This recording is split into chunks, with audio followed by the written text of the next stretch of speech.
दिल्ली से सटे गाजियाबाद के राजनगर एक्सटेंशन में बीते दिनों इसलिए दहशत मच जाती है जहां पे किराया मांगने पर मकान मालकिन की हत्या कर दी जाती है।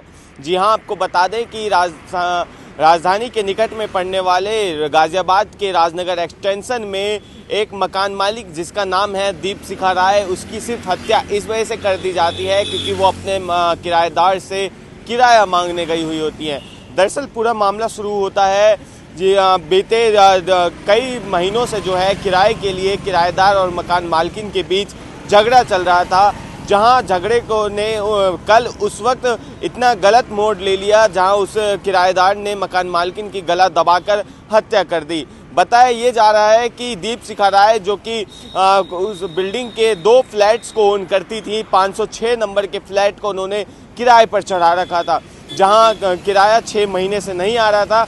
तो कल दीप शिखा राय वहां पर पहुंची और साफ तौर से कहती हैं कि या तो किराया दो या फिर घर खाली करो, जिसके बाद किराएदार दंपत्ति गुस्से में आ जाते हैं और पति पत्नी दोनों मिलकर चुन्नी के द्वारा मकान मालकिन की हत्या कर देते हैं, जिसके बाद पूरे सोसाइटी में दहशत का माहौल है और कहीं ना कहीं लोग इस सोसाइटी के सिक्योरिटी पर एक बड़ा सवाल खड़ा कर रहे हैं।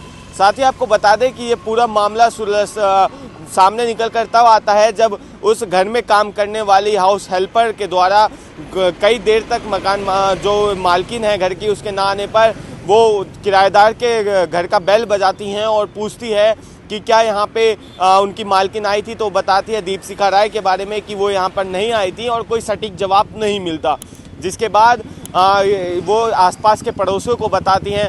सीसीटीवी फुटेज खंगाले जाते हैं बिल्डिंग के और साफ तौर से पता चलता है कि दीप शिखा राय 506 कमरे में घुसती तो जरूर हैं पर उससे बाहर नहीं आती, जिसके बाद जो है कहीं ना कहीं लोग दोनों आरोपी हैं तो दंपति हैं वो फरार होने की कोशिश करते हैं, भागने की कोशिश करते हैं, पर लोग तुरंत उन्हें गिरफ्त में ले लेते हैं और उनके घर की तलाशी ली जाती है। तलाशी में ये पाया जाता है कि बेड के नीचे एक लाल कलर का सूटकेस है जिसमें दीप शिखा राय की गला दबाकर लाश को बंद कर दिया जाता है और प्लानिंग ये थी कि शाम होते ही, रात ढलते ही दीप शिखा राय की लाश को सूटकेस के द्वारा फेंका जाएगा हिंदन नदी में।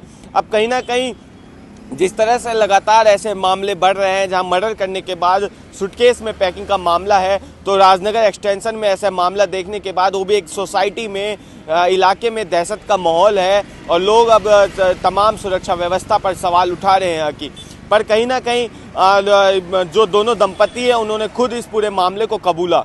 आप भी सुनिए उन्होंने क्या कहा। निकलना वरना हमारा बिल्कुल मुश्किल कर दिया। कब की बात है, कब आए थे ये आपके फ्लैट में?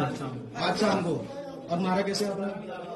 भैया हमने गला चुन्नी मैं ऐसा कर रहा हूँ कि मैंने किया, इसकी गलती नहीं है, मैंने साथ थी। हम साथ थे, नहीं आप अपने पे मत लो, हमने साथ थे, साथ किया है।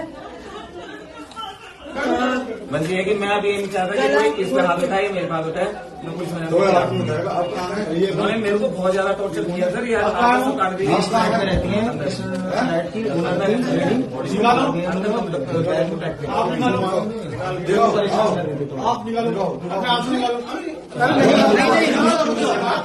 भैया वो पुलिस आएगी, फोरेंसिक टीम आएगी, वो भैया पुलिस आएगी, कोई चले मत जाइए। जिसके बाद पूरे मामले पर गाजियाबाद की एसीपी ने खुद मामले को संज्ञान में लेते हुए दोनों आरोपी को गिरफ्तार किया और बीएनएस की तमाम धाराओं के तहत मुकदमा दर्ज किया गया है। दिनांक 17/12/2025 समय लगभग 11:15 बजे थाना नंदग्राम पर पीआरबी द्वारा सूचना प्राप्त हुई कि औरा शमेरा सोसाइटी में एक मर्डर हो गया है। मौके पर थाना नंदग्राम की पुलिस पहुंची और जांच और पूछताछ से पाया गया कि उमेश शर्मा की पत्नी दीप शिखा शर्मा निवासी M105 औरा शमेरा सोसाइटी राजनगर एक्सटेंशन अपने दूसरे फ्लैट पर किराया लेने गई थी F506 औरा शमेरा सोसाइटी राजनगर एक्सटेंशन, और जब देर रात तक वह नहीं लौटी तो उनकी मेट को शक हुआ और वह उस फ्लैट में गई और उनकी संदिग्धता के आधार पर उस घर की तलाशी ली गई, जहां पर एक लाल बैग में दीप शिखा शर्मा के शव को बरामद किया गया है। उन किराएदारों के नाम अजय गुप्ता व आकृति गुप्ता है, दोनों पुलिस हिरासत में हैं। और परिवारजनों से तहरीर प्राप्त कर सुसंगत धाराओं में अभियोग पंजीकृत किया जा रहा है। अनावश्यक वैधानिक कार्रवाई उनमें लाई जाएगी। मौके पर शांति एवं कानून व्यवस्था कायम है। बहरहाल अब देखना ये दिलचस्प होगा कि गाजियाबाद प्रशासन के द्वारा इन दंपति पर किस तरह का एक्शन लिया जाता है। बहरहाल ऐसी तमाम अपडेट्स के लिए देखते रहिए पंजाबकेसरी.com दिल्ली।